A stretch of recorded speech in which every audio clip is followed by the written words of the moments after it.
morning and welcome to the What's Up News Network being broadcast from Panama City Beach, Florida, the home of the world's most beautiful beaches. I am Jim Free with Jim Free Realty. Please help me out and check the red subscribe button just below this picture. On our condo report this morning, we had 12 reports, 5 new listings, 1 decrease in price, and 1 increase in price. We have 485 active units. 250 of those are Gulf front units. Again, this is an all-time low inventory for us. In the 5 bedrooms, we do not have any available. 4 bedrooms, we have 4 units available, 5 of which are Gulf front. In the 3 bedrooms, we have 139 units available, with 47 being Gulf front. And in the 2 bedrooms, we have 156 units, with 102 of those being Gulf front. In the 1 bedrooms, we have 166 units, with 82 of those being Gulf front. And then with the studio, we have 16 units available, and 14 are Gulf front units. Condo units sold in the past 30 days, 153 Gulf front units, 153 units, and 98 were Gulf front units. We had 1 5-bedroom unit sold. It was not a Gulf front unit. We had 4 bedroom units sold. 4 bedroom units sold. 3 of those were Gulf front. In the 3 bedrooms, we had 28 sold. 16 of those were Gulf front.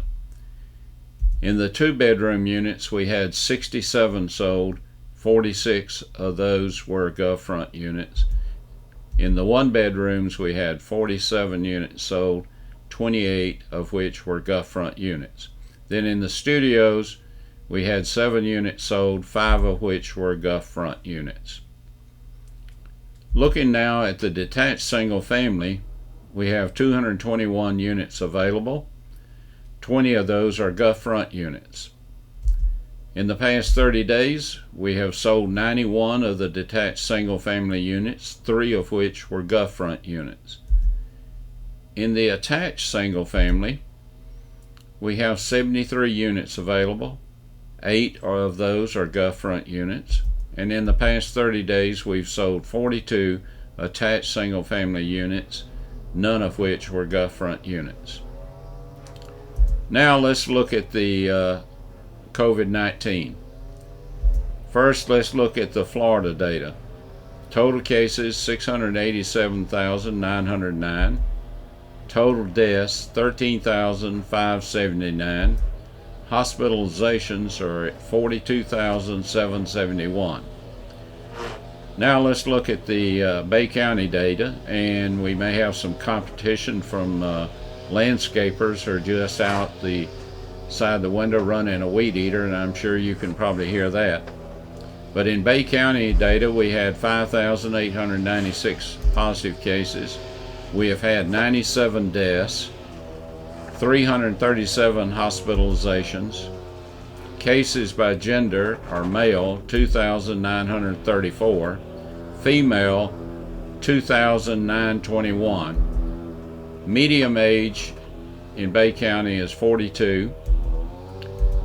Breaking down by race, there have been 3,330 positive cases. With blacks, there have been 592 cases. Other, 791, and unknown, we've had 1,088 cases. In the local news, last week we experienced Hurricane Sally, which most would consider it a minimal hurricane, but it probably did more damage to our beaches than any of the hurricanes we've had since Opal came through in 94 or 95. We have an awful lot of erosion. In the St. Andrews State Park beach, erosion and damaged beach accesses are severe. When Hurricane Sally made landfall last week, it brought with it lots of rain and wind. Tonight, a look inside St. Andrews State Park. after the storm, which caused major erosion along the dunes and structural damage to beach accesses in the park. News 13's Erica Orstad got a first-hand look at the damage, and she joins us live this evening from the area to tell us more. Erica, how do things look out there right now?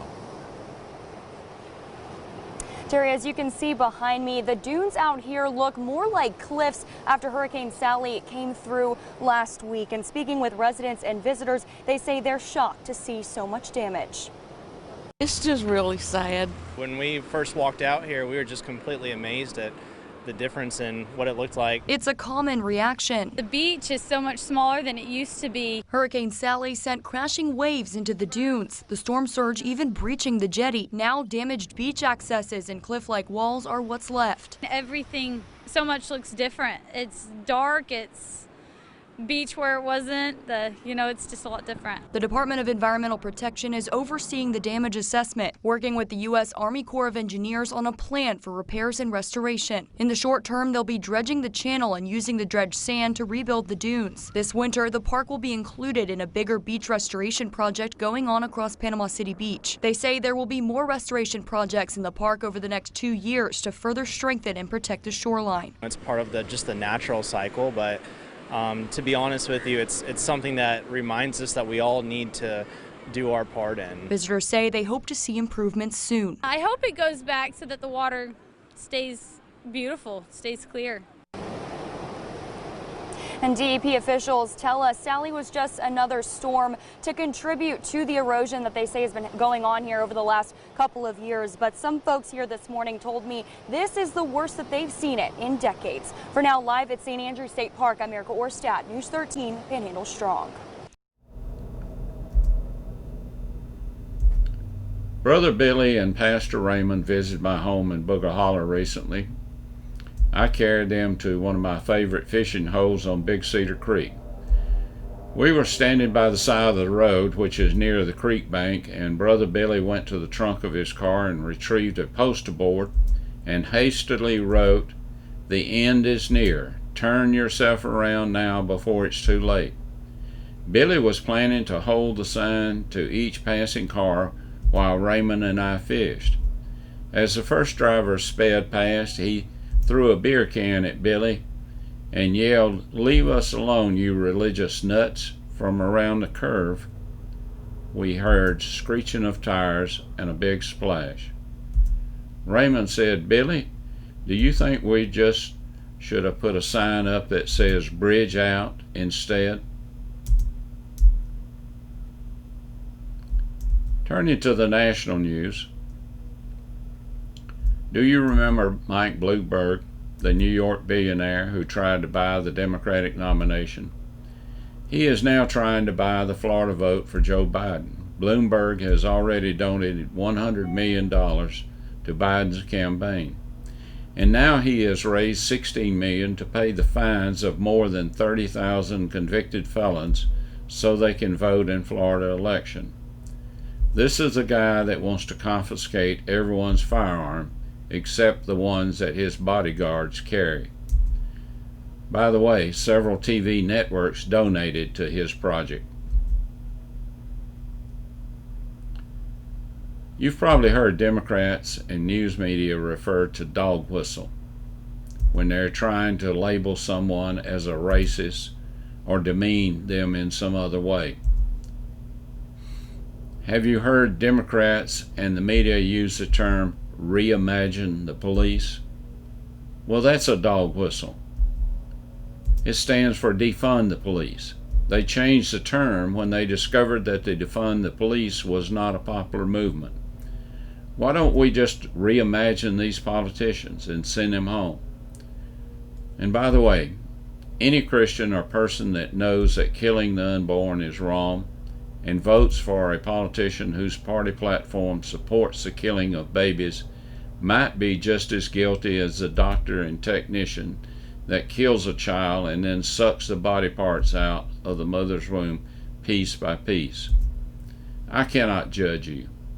I recommend that you read James chapter 4 verse 17, which reads, "Therefore, to him that knoweth to do good and doeth it not, to him it is sin."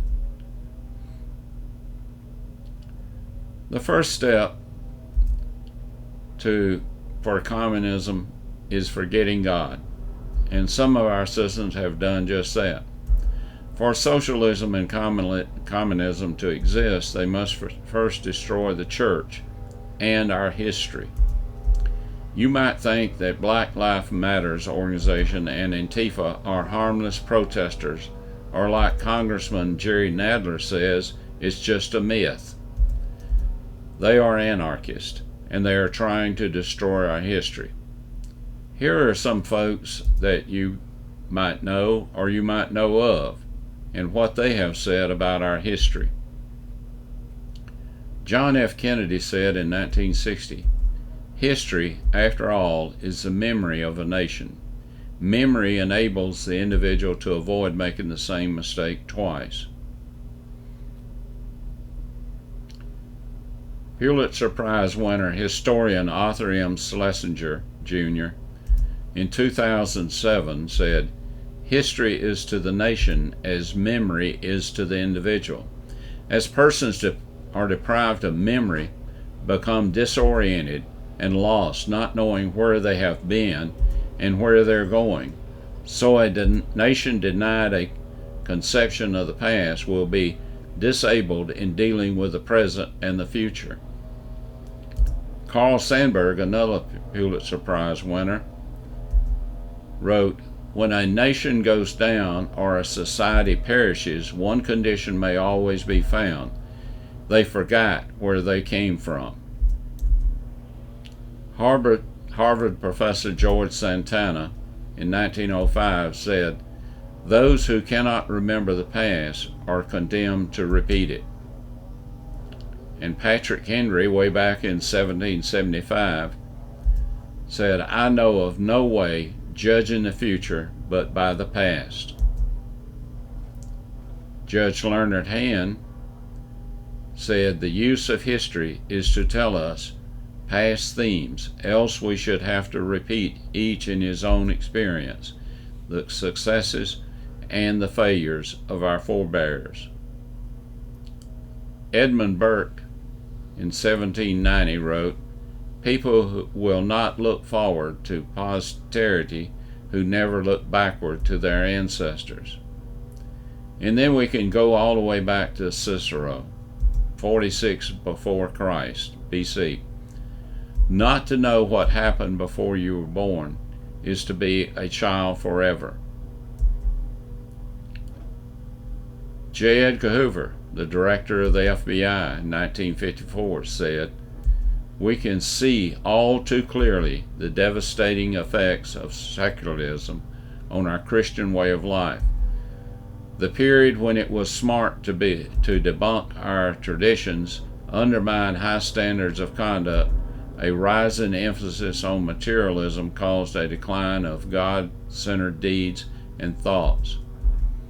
Then we go back to another statement Patrick Henry made, and he warned us, "It is when a people forget God that tyrants forge their change."